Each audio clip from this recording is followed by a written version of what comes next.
pendek belum tentu stunting, tapi stunting pasti pendek.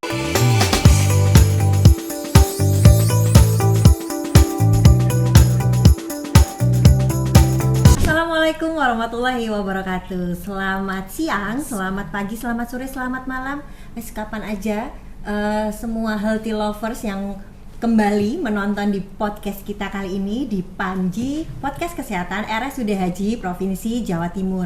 Kali ini saya Putri tidak sendirian, saya ada temennya. Biar saya ngobrolnya semakin seru nanti kita ya. Ini kita ada kedatangan siapa Mbak? Afi Amalia Pratiwi. Panggilannya Mbak, nggak usah panjang-panjang Mbak. Afi aja kalau gitu ya. Iya, Mbak Afi nanti akan membantu saya ya. Putri nanti selanjutnya Mbak Afi juga membantu menjadi host. Ya kali ini kita akan membahas apa nih Mbak? Kayaknya kita membahas yang lagi rame nih ya di kalangan posyandu, yaitu tentang stunting ya Kak ya. Apa itu stunting? Nah, stunting itu adalah... Jangan lihat saya, jangan lihat stunting. Please, mohon maaf. Saya tahu Anda balita sehat ya. Alhamdulillah ya Bun. Iya sehat ya Bun. Ya nanti kita akan mendatangkan seorang bintang tamu yang luar biasa pastinya. Nggak luar biasa kalau di Panji nih. Iya dong, harus dong. Siapa? Sudah kenal belum sama beliaunya? Insya Allah sudah ya. Sudah kenalan ya. Nanti kita akan kenalan lebih dalam lagi dengan beliau. Selamat datang. Assalamualaikum Dr. Diah Retno Wulan, spesialis anak. Waalaikumsalam warahmatullahi wabarakatuh. Ya, gimana kabarnya? Gimana kabarnya hari ini? Baik, alhamdulillah. Ya. Saya mau nyapa ini loh, iya, healthy lovers dokter. semua. Assalamualaikum. Semoga semua dalam keadaan sehat dan selalu bahagia. Amin. Amin, ya rabbal alamin. Selalu sehat, bahagia, ceria. Ya. Amin paling serius ya. Iya, amin. Apalagi ini sekarang kita akan membahas tentang stunting, cocok nih ya sama bintang tamunya kali ini. Nah, yang tidak stunting ya. Iya. Membawa acaranya kayaknya Dok. Stunting, Stunting ya Dok. Tapi kalau yang ini enggak Dok, sudah masuk gizi sehat nih. Balita sehat ini Dok. Balita kayaknya, sehat. Mbak Afi ini Dok. Ya, dokter, ini kan kasus stunting ini kayaknya kasus yang jadi PR juga ya di Indonesia ya Dok. Iya, jadi satu di antara 3 balita ya yang terakhir itu mengalami kondisi stunting gitu. Jadi kita cukup punya satu masalah yang besar. Jadi tidak cuman keluarga aja yang resah ya. Sebenarnya negara juga ikut resah gitu, karena konsekuensi dari stunting itu sendiri ya nanti akan berpengaruh gitu. Untuk masa depannya ya. Ya, terutama masa depan negara justru ya, karena itu akan sangat berpengaruh pada kualitas sumber daya manusia masa depan gitu. Okay. Kemudian Dok, stunting sendiri itu apa sih dokter? Biar nih lebih jelas nih para healthy lovers di rumah. Ya, jadi memang ada banyak pemahaman mengenai stunting. Ada beberapa pemahaman bahwa stunting itu semata-mata anak yang lebih pendek gitu ya dibanding usianya. Tapi sebenarnya jauh mendalam dari itu. Pendek itu sebenarnya penyebabnya macam-macam. Nah, stunting itu sendiri itu penyebabnya adalah suatu kekurangan gizi yang sifatnya sudah kronis ya, menahun gitu ya. Jadi intinya anak yang pendek itu belum tentu stunting, tetapi anak yang stunting itu pasti pendek. Nah, itu yang harus jadi poin ya?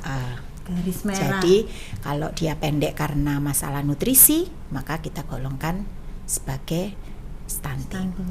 Oh gitu. Kemudian kenapa sih Dok stunting ini jadi masalah untuk negara ini juga? Iya. Jadi kenapa ini jadi satu perhatian yang besar ya bagi negara, sampai negara sekarang itu menyediakan anggaran yang gede gitu ya. Karena gini, pada saat seorang anak mengalami stunting itu kualitas kognitifnya itu akan mengalami penurunan.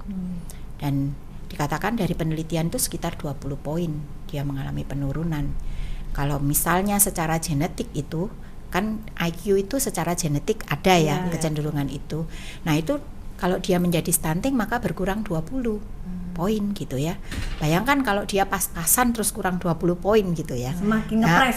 Semakin ngepres. Makanya dikhawatirkan kalau sekarang sepertiga balita kita, kurang lebih sepertiga balita kita mengalami stunting, maka ketika anak-anak ini sudah menjadi suatu generasi yang dewasa ya, katakanlah dia harus berkiprah dalam pekerjaan, katakanlah dia akan jadi SDM yang kurang berkualitas. Kita akan kehilangan satu generasi yang dia tidak bisa menjadi ambil bagian sebagai decision maker bagaimana negara ini mau ke depan gitu.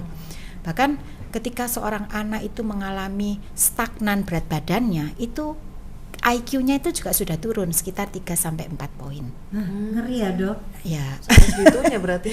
Iya, segitu gedenya permasalahan kita. Makanya kenapa sekarang tuh kita benar-benar kita harus ini ya, punya perhatian yang besar, semua orang harus turut serta dalam menanggulangi ini. Begitu luar biasa ya, Dok ya. Saya sampai mikir, ya Allah, nggak stunting kan saya, tinggi badan enggak. Jadi poinnya pendek belum tentu stunting, tapi stunting pasti pendek. Iya. Gitu ya, Dok ya. Dicatat nih poin penting ini. Dan susahnya itu gini ya, kalau anak kurus itu ya, kan kalau kita lihat ini lebih kurus dari temennya nih gitu ya. Tetapi anak pendek kita itu sering hilang gitu ya. Misalnya dia kumpul nih sama anak-anak yang kebetulan tingginya sama. Kita kira dia baik-baik saja kan, sama gitu tingginya. Nah, kalau kita lihat umurnya dan lain sebagainya, baru kelihatan tuh dia pendek. Ya, jadi kadang-kadang ini bukan menjadi satu masalah serius, cuman pendek aja, yang penting dia enggak sakit dan gimana ya. Padahal di masalah besarnya itu justru poinnya bukan itu gitu ya, kualitas nanti ke depannya. Ya, jadi orang tua itu sepertinya nggak apa-apa, nggak sakit, ngapain ke dokter, ngapain gitu. Berat badannya enggak ini kan nggak apa-apa gitu. Nah, padahal ketika berat badan nggak naik, inilah yang nanti resiko jadi stunting. Jadi ketika berat badan itu stagnan, tidak naik atau bahkan naik, tetapi dia tidak naik secara signifikan, inilah yang nanti berkembang jadi stunting. Karena kalau berat badannya tidak naik, pertumbuhan linearnya, pertumbuhan tinggi badannya itu akan berpengaruh gitu ya, terpengaruh gitu. Tapi kan ada, Dok, yang orang tuanya tuh memang dasarnya pendek, jadi kayak memaklumi gitu. Nah, ini masalahnya. Coba sekarang kita lihat sejarah aja. Dulu masyarakat orang Jepang lah katakanlah, atau orang Korea itu terkenal orang-orang yang pendek, ya kan? Sampai kalau kita nanti insya Allah saya doakan semua ya, kalau kita semua pergi ke satu daerah di Korea itu ada lagi, Dok. Amin kan, sekarang kan musim drakor, jadi jangan cuma lihat lokasinya, lihatlah di sana itu amin, Dok. Ada satu amin, ya Allah. Di sana itu ada kayak rumah gitu ya, itu pintunya pendek. Kenapa? Karena orang-orang pada masa itu memang nggak tinggi gitu ya. Saya nggak enak ngomong pendek ini kan nanti menyinggung juga ya. Mungkin di sekitar kita ada ya kan.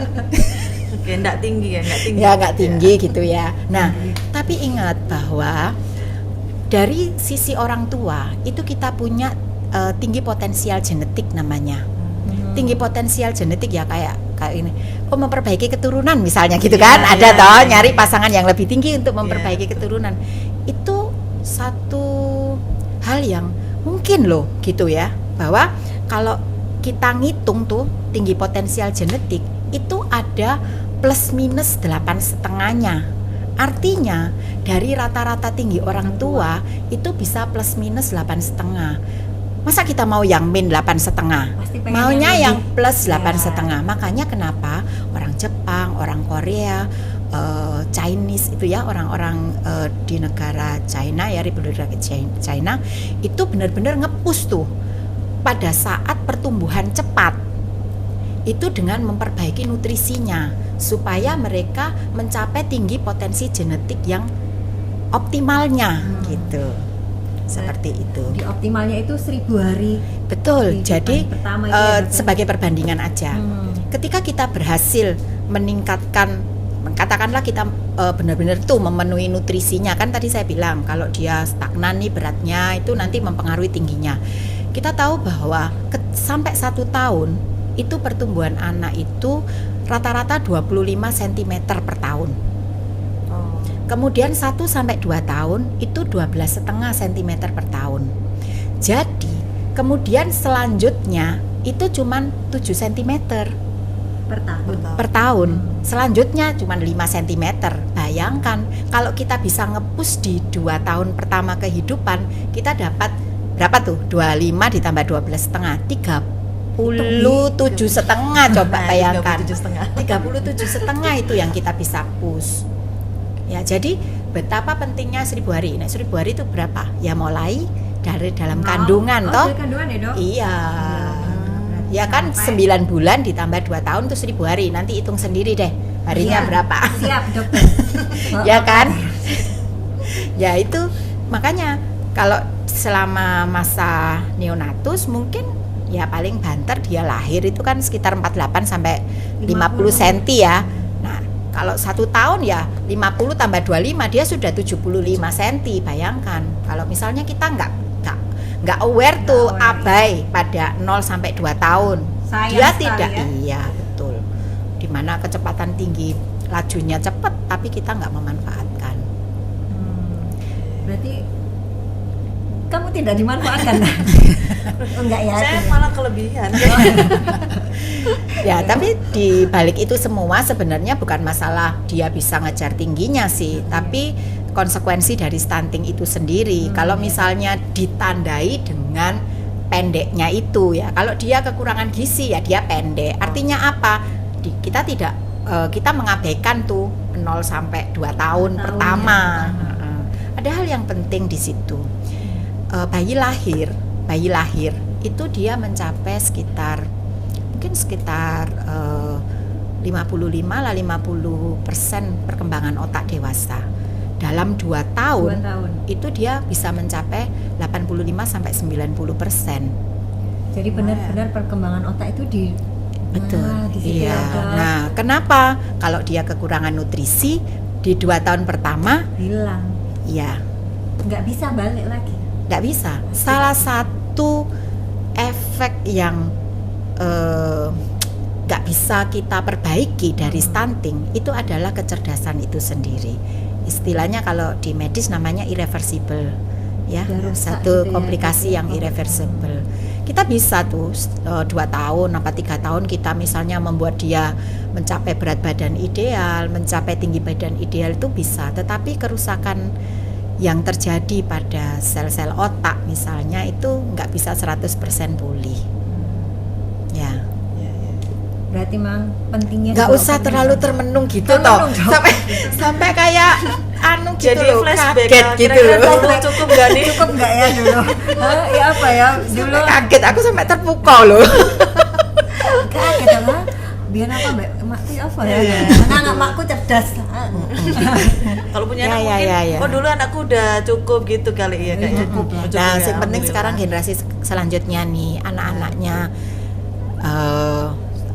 Putri, anaknya Afi. Masih jomblo dok, nanti dicari. Ya saya doakan toh. Kan dia harus nyari bekal dulu toh. Amin, betul. Amin nih. Dokter, berarti memang pentingnya posyandu ini ya dok ya. Posyandu datang tiap bulan posyandu. Ibu saya kader dok. Alhamdulillah berarti neneknya ini sudah siap ya. Tinggal ini gimana cari pasangannya dok. Ya. Insya Allah ya dok. Kasihan dok. Jomblo. Loh, pengumuman ini. Dokter, nah ini kalau sudah nih, ternyata berat badannya kurang, umur sekian tidak sesuai, atau mungkin sudah di garis kuning nih kan udah ada waspada kalau di posyandu ya dok, atau hijau sudah mau mepet-mepet kuning. Nah apa nih dok yang harus orang tua lakukan nih dok? Ya.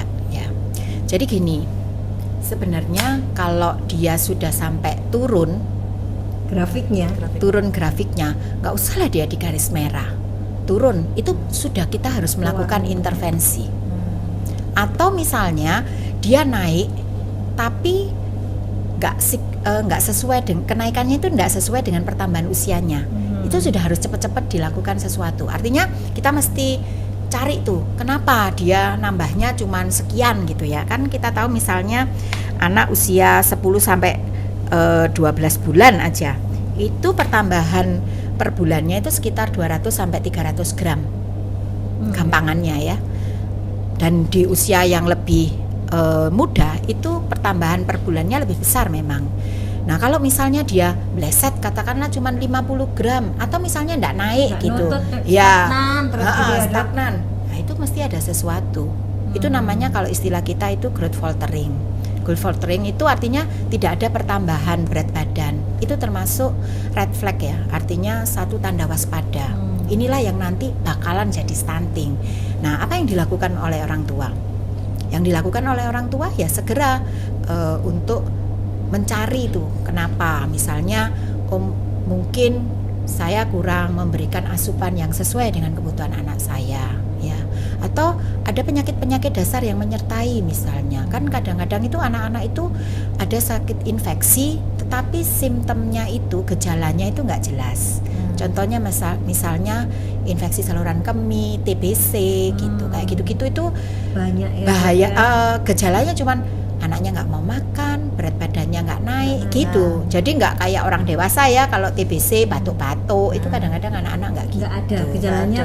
Seringkali tidak.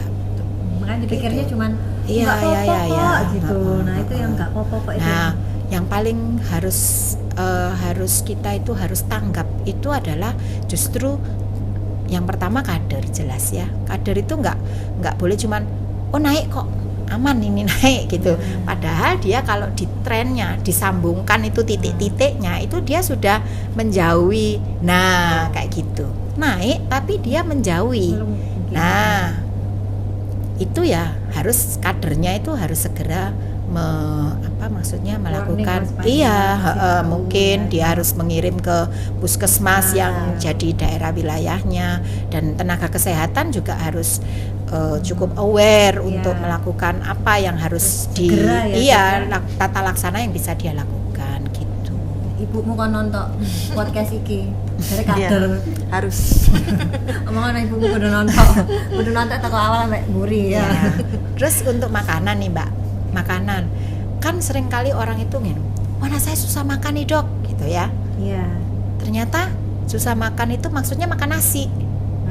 Nah, pada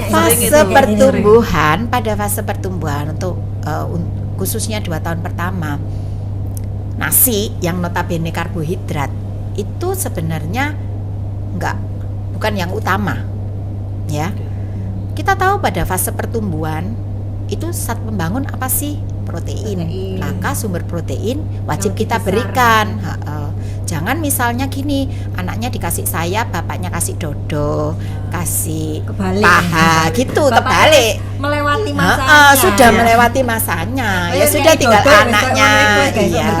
Nanti malah obesitas kan. Ya. Nanti ibu bapaknya molah-molah gitu, anaknya lencir gitu ya. Nah, itu jangan. Ya jadi mungkin itu. Dan kadang-kadang yang dari klinik ya, kan kita ada klinik tumbuh kembang nih Mbak. Nah ini benar.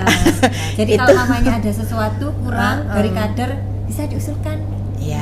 Dan sekarang kita bekerja sama kok sama beberapa puskesmas itu. Maksudnya puskesmas sudah tahu kok. Maksudnya kalau ada sesuatu dia sering juga kirim ke kita. Rumah sakit haji. Nanti ketemu sama saya. Nah, luar biasa. Nanti bisa konsul dari A sampai Z. Pasti akan dijawab dari A sampai Z lengkap.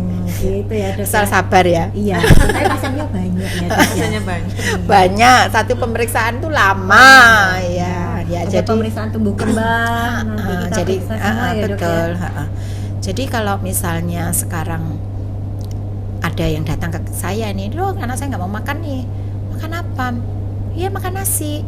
Yang lain apa sumber karbohidratnya? Oh mie mau, roti mau, ayam tepung mau. Oh mau sekali tuh. Ya sudah, tepung kan karbohidrat Bu. Ya sudah, yang penting ayamnya aja Bu. Gitu. Nggak apa-apa. Ada penggantinya nasi itu. Tidak harus nasi. Tidak harus nasi. Biasanya kalau orang Indonesia kan kalau nggak makan nasi nggak makan. Nah itu loh. Nasinya harus banyak. Tempenya sidik. Itu nggak boleh itu. Apalagi misalnya sayurnya yang banyak. No, anak itu berbeda dengan kita. Kalau saya itu mungkin ya sayurnya harus separuh piring ya. Iya. Tapi kalau anak-anak mungkin ya karena kita pengenalan saja toh. Iya. Ya, dia harus lebih utama itu di protein. Jangan kebalik. Yang sayur lebih banyak itu mama papahnya, gitu kan? Supaya tidak ya melebar ke samping. Dia tidak bertumbuh ke samping, ya. Ya, cukup yang lain anak-anaknya harus dipenuhi dengan protein tinggi gitu ya, Dok ya. Ya, protein. Kemudian dan juga- kalau maunya sudah ada gejala seperti itu, terus bisa langsung ke poli tumbuh kembang di Rumah Sakit Haji Monggo, setiap silakan. hari Selasa sampai Kamis ya, Dok. Iya, Selasa sampai Kamis. Langsung ketemu dengan dokter dia. Iya, nanti. Untuk jamnya jam pagi aja. Iya, pagi lah. Saya sore ngurusi anak saya sendiri. Iya, supaya sama-sama menciptakan generasi yang Iya. berkualitas. Nanti anak saya stunting kalau saya. Anak ujulan deh, mulai jangan sehat semua. Amin. Amin. Amin lagi kita. Amin. Di sini kita bareng-bareng ke Korea. Seperti dia dokter dia. Jadi pokoknya stunting itu gejalanya kita harus lihat di 1000 hari pertama ini benar-benar harus aware ya, Dok Iya, ya. ya, karena itu sangat penting fase itu. Iya, kemudian dilihat berat badannya. Kalau memang jangankan turun, statis aja, kita harus segera waspada. Iya, betul. Konsul aja, tanya dulu, nggak apa-apa, nggak usah takut ya, Dok. Karena usah. biasanya tuh ada orang nanti takut dokternya nanti cuma nggak apa-apa. nggak Oh apa-apa." ya, Oh, gini ya. Kalau di sini kan semua bisa nyun sewu pakai BPJS gitu Iya. ya, bisa. Jadi pelayanan kami itu hampir semuanya untuk kasus-kasus stunting itu bisa diakses dengan menggunakan BPJS. Jadi asal telaten, misalnya dia harus mengambil rujukan, Iya. mungkin sehari itu dia mesti ke beberapa poli. Nah itu aja. Tapi insya Allah kita nggak sembarangan lah membeda-bedakan mana yang non BPJS, BPJS sama. Semua pelayanannya tetap Sama. sama ya, Dok ya. Alhamdulillah ada di. Ya. Karena kan Tidak ada memang program pemerintah juga kan untuk mengurangi Iya, angka stunting. Dan alhamdulillahnya lagi tuh mungkin kita itu sarana diagnostik ya, diagnostik dan intervensinya. Yang paling penting itu intervensinya adalah terapi nutrisi. Di mana anak-anak stunting ini atau anak-anak yang berisiko menjadi stunting ini akan mendapatkan satu nutrisi khusus ya, dan itu sudah diatur oleh regulasi pemerintah, insya Allah Permenkes nomor 29 2019 ya, mengenai pangan khusus ya, di mana nanti anak-anak ini akan mendapatkan mungkin susu atau apa Biskuit, ya, gitu-gitu ya. utamanya susu sih, Susu ya. karena kalau biskuit itu kadang penyerapannya kan kurang baik. Jadi kalau susu formula itu jauh lebih baik penyerapannya, dan itu alhamdulillah di beberapa pemerintah daerah itu sudah mereka ada anggaran untuk itu. Artinya nanti pihak pemerintah daerah itu bisa menyediakan gitu. Karena ya memang saya rasa stunting itu sudah harus melibatkan banyak pihak. pihak, iya. Karena ini memang yang serius supaya bisa menciptakan generasi penerus Iya, bangsa. iya, karena kita mencegah kita kehilangan satu generasi itu. Lebih baik dari kita. Ya, Ya, mudah-mudahan bisa Ya, terwujudkan. harus. Ya, amin. Jadi Amin. amin lagi, Dok. Nanti ya, kalau saya sudah tua nanti nggak ada yang jadi dokter kalau nggak. generasi Gimana nanti saya ini? generasi selanjutnya nanti yang akan menggantikan ya gitu ya, Dok. apa? Makanya harus mencegah stunting. Jadi Maaf dokter ya, Dok. sampai tua nanti. Gimana Mbak Afi? Mau tanya apa lagi? Mumpung ada dokter dia di sini. Iya sih. Persiapan. ya? Persiapannya. Ya, makanya nutrisi penting banget ya, Dok ya. Ya. Karena memang kayaknya tadi itu sangat berpengaruh ke kecerdasan otak juga, Ya, ke pertumbuhan. status nutrisi ya, status nutrisi itu menggambarkan nanti bagaimana kecerdasan itu dibentuk. Iya. Gitu. Nah, zaman sekarang kan makanan aneh-aneh tuh, Dok. Oh ya. Keseringan tuh memang hampir semuanya tuh berbau karbohidrat yang tinggi, kayak misal takoyaki kan biasanya beli-beli kayak gitu. Saya juga suka sih, Dok. Ya, sekarang jadi ngebul. gini, kita itu mungkin sebenarnya kreativitas dari orang tua untuk menciptakan atau menyajikan makanan yang disukai oleh anak itu sangat terchallenge ya untuk saat ini. PR itu ya, PR PR besar. besar. Ya, saya ya. aja menjadi Nah. PR.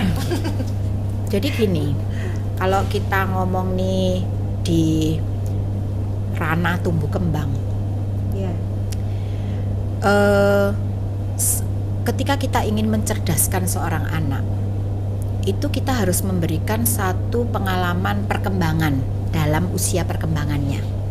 Pengalaman perkembangan itu ditangkap oleh keseluruhan panca indera kita, ya, mata, pendengaran, rasa, taktil, perabaan.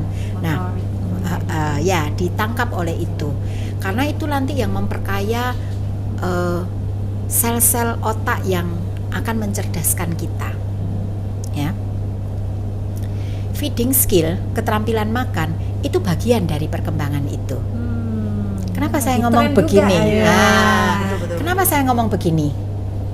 Kalau dulu mungkin sayur asem ya gitu aja ya. Mungkin sekarang sayur asem dibentuk sesuatu yang lucu, misalnya nih ya, atau sayur sop lah, sop yang namanya wortelnya dibentuk bunga gitu ya. Jadi ada sesuatu yang ditangkap oleh visual anak. Dan ini menimbulkan rasa ingin tahu. Kita tahu anak-anak ini usia eksplor kan, ingin tahu. Nah, dia akan memegang, pengen mencicipi. Nah, kita harus memberikan kesempatan. Saya sering lihat itu, orang tua itu malah nggak mau anaknya comoh ya, kotor itu nggak mau. Banyak kan kalau makan sendiri itu kan pasti lepotan, nggak mau repot gitu ya, Dok, dia boleh memegang, mungkin wortel itu diremet boleh ya, karena dia harus punya pengalaman itu. Goal terakhir dari pembelajaran makan itu adalah dia mampu makan sendiri. Ya. Kalau dia tidak melewati pengalaman-pengalaman perkembangan, goal ini tidak tercapai pada waktunya. Nanti kita lihat anak yang kesulitan makan, gerakan tutup mulut, harus naik odong-odong dulu keliling kampung baru makan, kan gitu. Yang melihat bebek, tidak di tempatnya gitu ya. Karena apa? Karena kita tidak memberi pengalaman makan. Kita harusnya ngajak makan bersama, memberi pengalaman makan anak, menyentuh. Mungkin dia harus bermain dengan makanannya. Itu perlu kita berikan dalam fase pertumbuhannya. Nah, jadi sekali lagi feeding skill itu termasuk bagian dari perkembangan, saya rasa. Berkembang ya, Dok.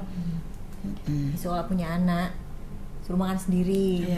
Makan bareng dong. Iya, kasihan dong. Benar. Kalau sendiri kan nanti kalau kita kos, ya kan. Kalau mau makan bareng minta ditraktir, ya kan. Cocok kapan ini? Nanti tunggu saya ulang tahun. Baik, dokter, nih seru ya pembahasan stunting kita kali ini. Jadi memang kita harus aware, benar-benar aware ya, Dok. Kemudian untuk terutama di 1000 hari pertama kehidupan anak nih ya. 1000 hari pertama kan termasuk waktu dia di dalam kandungan ya. Nah, apa yang harus dipersiapkan itu? Yang pertama tentu kita harus memberikan satu kecukupan makronutrien. Oke lah, ibu-ibu kan pasti makan ya protein, kemudian karbohidrat, terutama protein, karbohidrat, lemak ya sesuai dengan kebutuhan. Yang paling penting lain adalah kecukupan mikronutrien seperti zat besi, ya, zat besi, asam folat. Nah, ini adalah zat-zat yang diperlukan untuk fase pertumbuhan di intrauterin atau di dalam kandungan. Kita tahu sekarang kondisinya adalah beberapa catatan penelitian tuh banyak remaja putri yang status zat besinya itu rendah.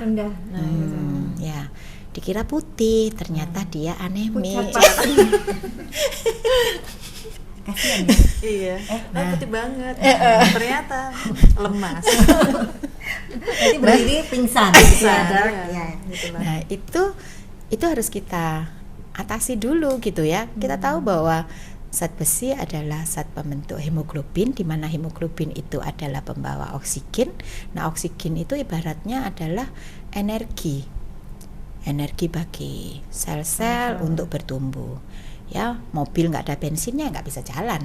Iya, betul. Nah, kita tahu bahwa pembentukan sel-sel otak, sel saraf itu merupakan pertumbuhan yang paling pertama kali ada di trimester pertama awal itu dia sudah mulai dibentuk tuh bakalannya, dan dia berakhir sampai masa mau dilahirkan gitu. Jadi dia butuh waktu yang panjang, dia cepat tumbuh karena gitu lahir dia sudah 65-75% loh otak dewasa, ya kan? Nah berarti pada saat pertumbuhan yang cepat ini jangan sampai dia kekurangan nutrisi. Jangan sampai dia kekurangan energi.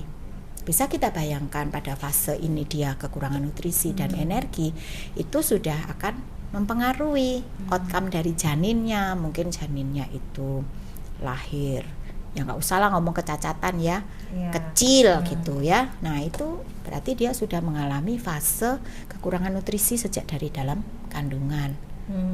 Persiapannya Gitu. panjang banget berarti ya, dari sebelum menikah harusnya berarti ya, Dok, Iya. untuk menciptakan rahim yang sehat.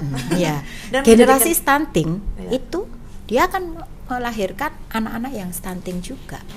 Jadi genetiknya bergandeng apa ya, Dok? Saling Sebenarnya berkaitan iya terus berkaitan. ya, Dok? Iya, bayangkan kalau pendek, kekurangan gizi ya gimana kualitas ibu ini. Iya itu tadi. Betul. Jadi mari kita putus mata rantai stunting ini dari Harus. ayo kamu. Ya, insya Allah saya Jadi ini sudah dapat pelajaran ya buat teman-teman healthy lovers di rumah juga. Wah, ini juga buat ibu, calon ibu nih dah. calon istri. CPW Ya, itu dia. calon pengantin wanita Oh iya. ya. Ya ini belum, Dok. Kasihan. Oh, iya. Ya kasihan dokter. CPP juga loh, kan dia nyari jangan yang cuman putih saja toh. Iya. Putih.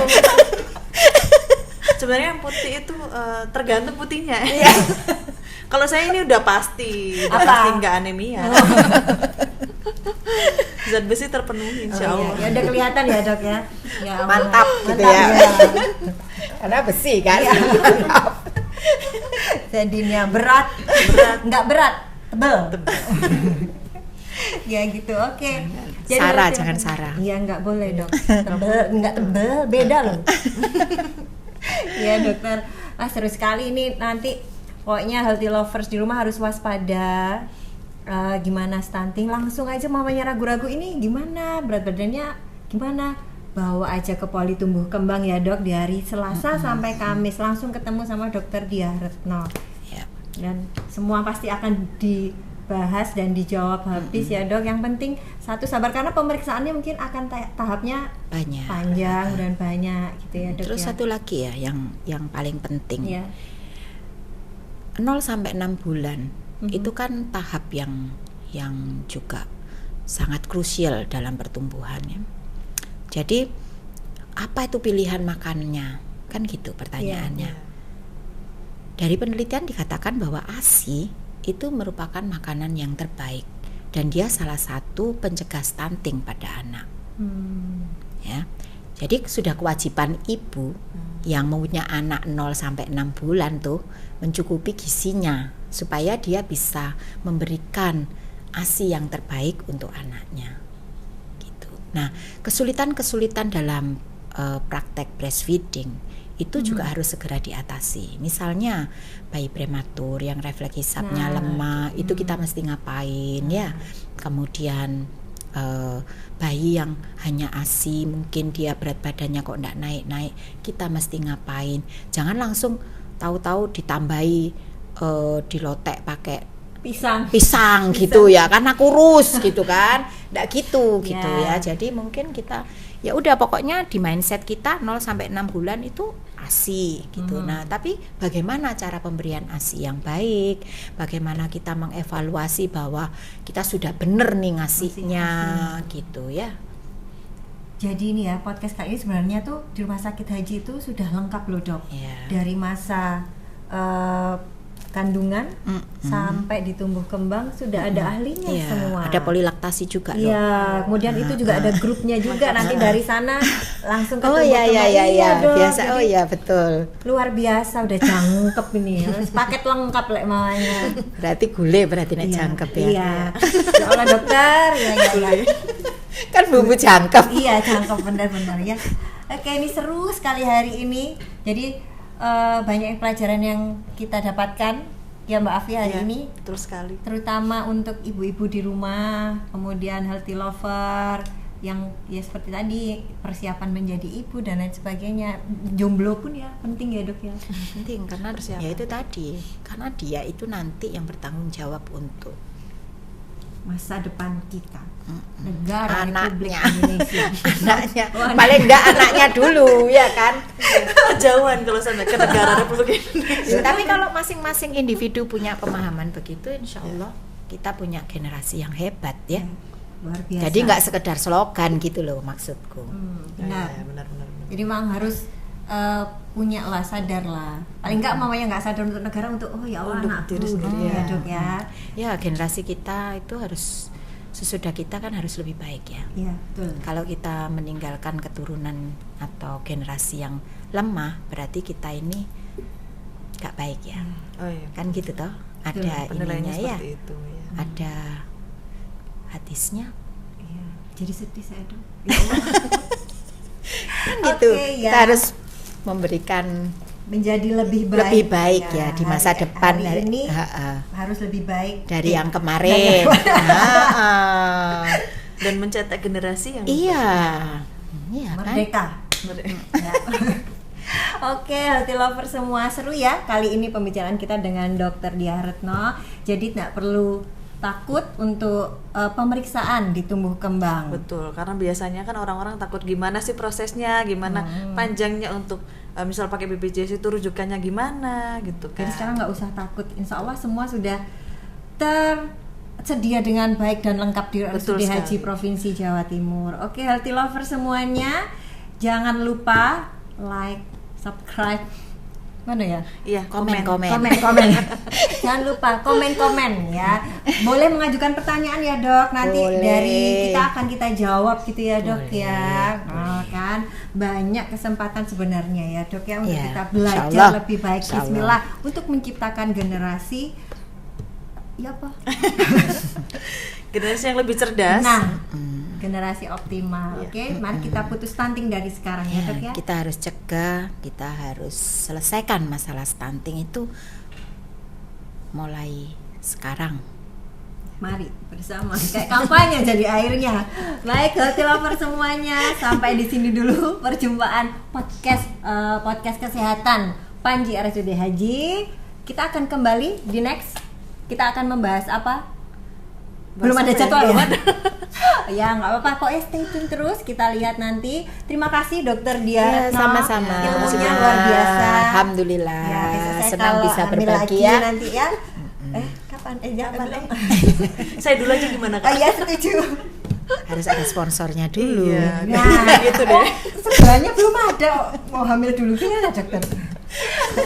Baik ya, seru sekali sore hari ini. Terima kasih semuanya dan healthy lover. Wassalamualaikum warahmatullahi wabarakatuh. Sampai jumpa. Waalaikumsalam.